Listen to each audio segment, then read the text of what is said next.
So you're going to probably want to replay problem 2 a few times until it makes sense, and you're going to want to definitely try it out for yourself. I would even suggest that after we do this problem 2 from the perspective of this angle, that you perhaps retry this problem but from the perspective of this angle and see about getting the same answers again. So we're going to solve for x and y, and we don't do them both at the same time. You do one at a time. So let's start off on this corner right here. We always pick a corner first.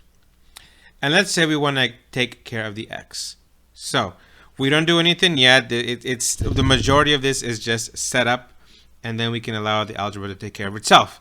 So from this corner right here, if I want x, well, x is over here.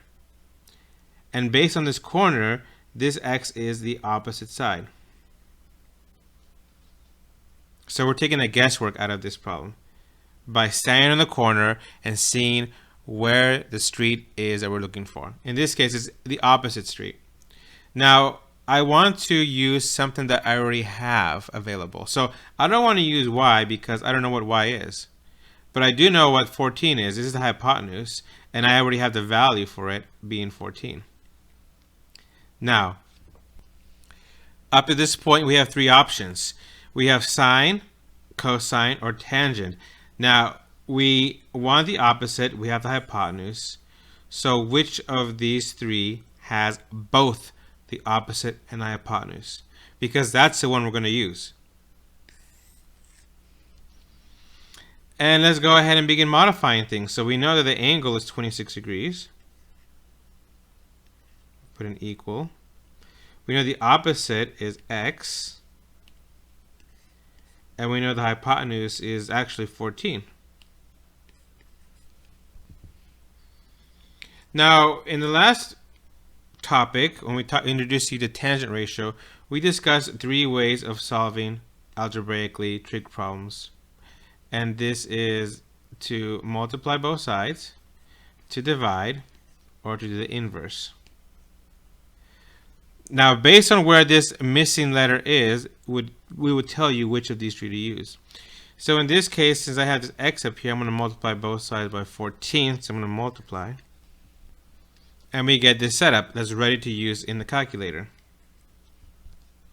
I'm going to do this problem twice in the calculator, once on the traditional calculator and once in Desmos for you to see. So I'm going to do 14 times sine 26. And I get this answer, but something might be off. Always check, please always check to make sure your calculator is in degree mode. So how to do that, you're going to usually click on mode, or there'll be a button that says DRG or something. And actually, you see I'm in radian mode. Radian is a different type of angle measurement. We're only going to focus on degree mode. So I need to do this problem again because I wasn't in degree mode. And you'll see that there's a difference in the answer. So be careful with that. Okay, so the actual answer, if we round it up, is going to be 6.14. I'm going to round to the nearest. This is the tenths place. This is the hundredths place. Hundredths with the th place. So I'm going to go to the nearest hundredths place. And that means I'm going to use a 7 to help me round this up to a 4. Here we are in Desmos, and of course, that's radian mode, that's degree mode, so we're good. Excuse me.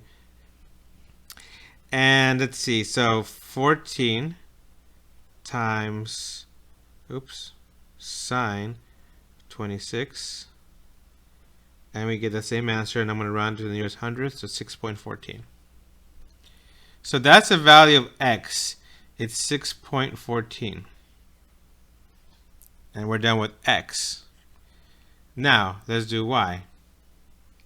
So again, we're going to sound on this corner right here. We could sound on this corner if you want, which you're going to try it later and get the same answers. But I'm going to just do this corner because it's already been given. And we want y. So that's the adjacent. That's the street that you're on. And again, we have this hypotenuse. Now, you might be thinking, Mr. Rover, we found this already, so could we use this? We could, but let's not get into some poor habits. Let's use what they gave us officially, because the problem with the 6.14 that we got is that we rounded it. And so if we use it, our answer is going to be even more rounded.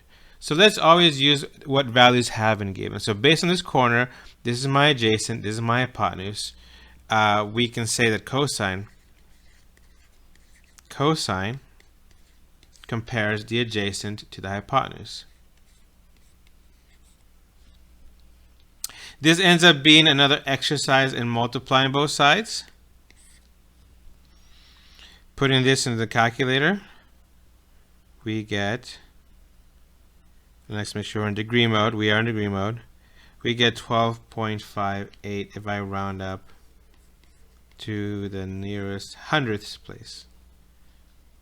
So this is 12.58. So we found that x is 6.14, y is 12.58, and the hypotenuse is 14. Problem 3. This time we're looking for the angles. So let's pick an angle. Let's say we pick angle, let's pick angle F.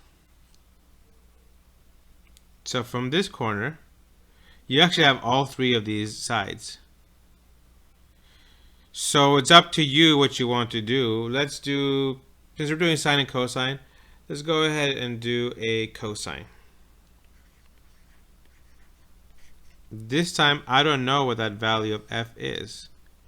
I don't know what the angle is, but I do know the side. So on this, what street am I on? I'm on 7.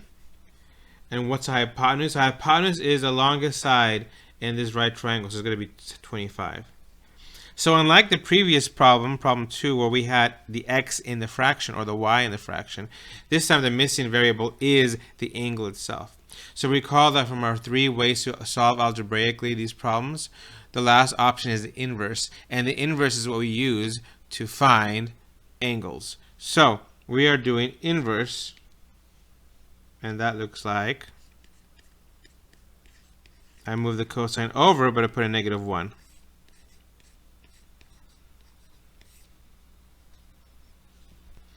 If you put this in a calculator, remember we got to push our blue button first, or the second button in a lot of calculators, and then we can type in the value. And we get 73.7 degrees, right about. I'm running to the nearest tenths place in this case. If we're using Desmos, remember that you don't do cosine raised to the -1. You switch to the function menu, and then here's cosine to the -1. And then you can type in your 7 divided by 25. And then we get our answer just like before. Now at this point, we could go ahead and you could use the triangle inequality theorem to find the measurement of angle D, because that's going to be 180 minus 90 minus 73.7. Or if you want to go ahead and use another inverse, like sine or inverse cosine, you can do the same thing as well. So for example, if we wanted to do f again, but this time do sine, or actually we already have f, we would do angle D. And let's say we do sine of angle D. Well, that's the opposite, which is 7, over the hypotenuse, which is 25. And because I want this angle by itself, I do the inverse. And there's multiple ways to actually get this problem done, but this is one example. And we type that in, and I get that value. Now, interestingly enough, this is probably the same answer you got. You probably got 16.3 if you did the triangle inequality theorem. If you were to add this number to this number, you're going to get 90 degrees. So here is a diagram. And in this diagram, the A, B's, and C's were mixed around. So we're not going to do anything from this angle because that's a right angle. So which one doesn't belong? Well, what's sine of B? Well, sine of B is going to be the opposite, which is CA, over the hypotenuse, which is BC.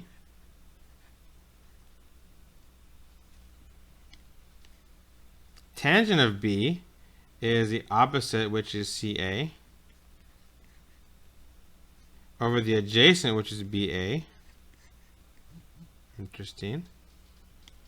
Cosine of C is going to be the adjacent, which is CA, over the hypotenuse, which is BC. And then there's this thingy here. Now, from the segment addition postulate, and from working with segments, we know that the value of AC is the same as the value of CA. Some textbooks and videos call this the ruler postulate, or the absolute value postulate. Nevertheless, the value from A to C is the same as the value from C to A. So that means that we could write this as CA over BC if you wanted to. And that matches this one and this one and this one. That means this one does not belong.